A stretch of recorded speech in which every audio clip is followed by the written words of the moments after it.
Good morning. God is love, and those who abide in love abide in God, and God abides in them. This is the day the Lord has made, so let us rejoice and be glad in it. I remember when it seemed like the world closed down in March, and we started what we called a fireside-like chat from my office that would evolve into our online ministry. The theme of the day was that each day, those we recognize as good and those we don't, is under the watchful eye of the God of creation. An awareness of history informs us that there have been other pandemics. There has been political rancor and divisiveness. There has been the poor and the disenfranchised throughout time. And as revealed 2,000 years ago, and as recently as your last breath, there is a Savior whom we know as the Christ, who doesn't bring us an exemption from the trials of living, but promises to be with us. Oh, how I wish that everyone knew this, everyone felt this, and everyone intentionally testified to this truth, to this reality.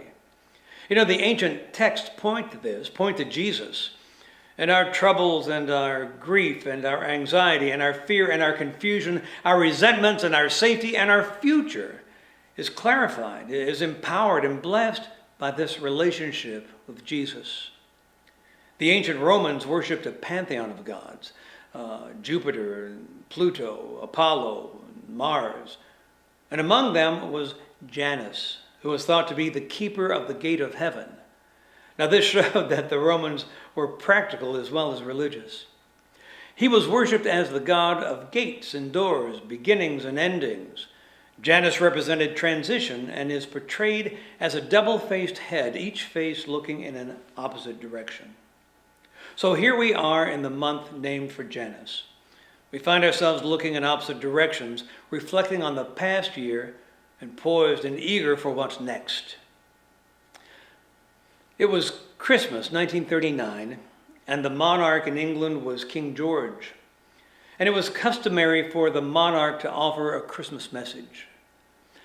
And that year was of such uncertainty, as England had just entered into World War II.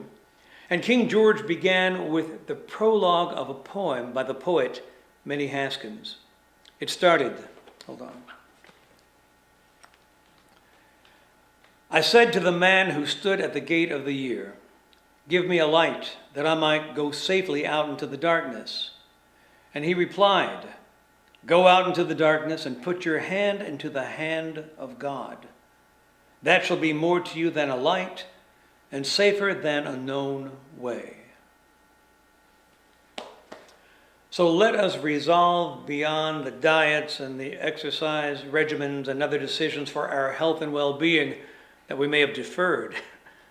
Let us put our hands in the hand of Jesus and stride confidently into this coming year. Happy New Year.